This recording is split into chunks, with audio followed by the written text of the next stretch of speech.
Selamat pagi menjelang siang, Bu Nalia dan Bu Dewinta, guru kelas PKN saya dan bahasa Indonesia saya, dan teman-teman sekalian.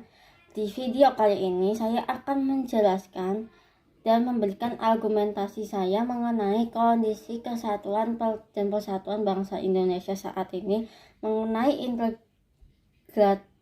integritas nasional Indonesia dan ancaman-ancaman apa yang terjadi di Indonesia dan solusinya. Kondisi persatuan dan kesatuan bangsa Indonesia saat ini. Pertama, persoalan korupsi. Dalam berbagai kesempatan disebutkan bahwa korupsi adalah musuh bersama yang bahkan disebut sebagai kejahatan yang luar biasa atau disebut extraordinary crimes. Berbagai upaya yang dilakukan oleh pemerintah untuk mencegah, memperberat hukuman, memperkuat KPK dan sebagainya seakan-akan tidak menjadi efek jera bagi para pelakunya. Undang-undang KPK yang walaupun telah disahkan oleh DPR atau MPR RI tetapi masih meninggalkan persoalan yang perlu dipastikan lebih jauh. Semua karena praktik nepotisme, lemahnya penegakan hukum, wibawa hukum yang merosot, rendahnya komitmen moral, rendahnya peran hati nurani menjadi pemicu utama terjadinya praktik-praktik korupsi ini. Tidak heran bila Bionoto Nadabdab menulis buku dengan judul Korupsi Belum Ada Matinya. Kapan matinya? Kita juga tidak tahu. Ini merupakan pertanyaan yang untuk dijawab oleh seluruh anak bangsa. Kedua, tantangan terorisme semakin merebak, semakin berkembang karena orang-orang yang radikal dan aparat keamanan yang tidak tegas. Jadi, untuk menekan teroris diperlukan ketegasan dari aparat untuk menindak secara tegas. Dan kita tidak tahu siapa aja pelaku terorisnya, jadi kita tidak tahu harus bagaimana, kecuali dikeplak. Ketiga, tantangan intoleransi. Intoleransi adalah tindakan yang tidak toleran atau tidak memiliki tenggang rasa.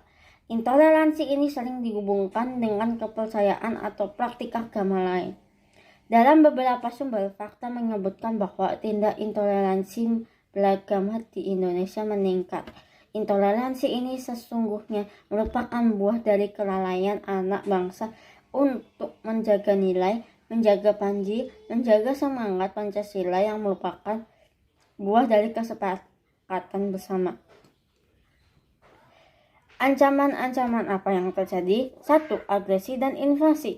Suatu negara yang melakukan agresi terhadap negara lain adalah ancaman bagi kedaulatan negara, keutuhan wilayah, dan keselamatan segenap bangsa Indonesia. Invasi merupakan bentuk agresi berskala paling besar dengan menggunakan kekuatan militer bersenjata yang dikerahkan untuk menyerang dan menduduki wilayah Indonesia. Pemberontakan bersenjata melawan pemerintah Indonesia yang sah merupakan bentuk ancaman militer yang dapat merusak kewibawaan negara dan jalannya roda pemerintahan. 3. Aksi teror.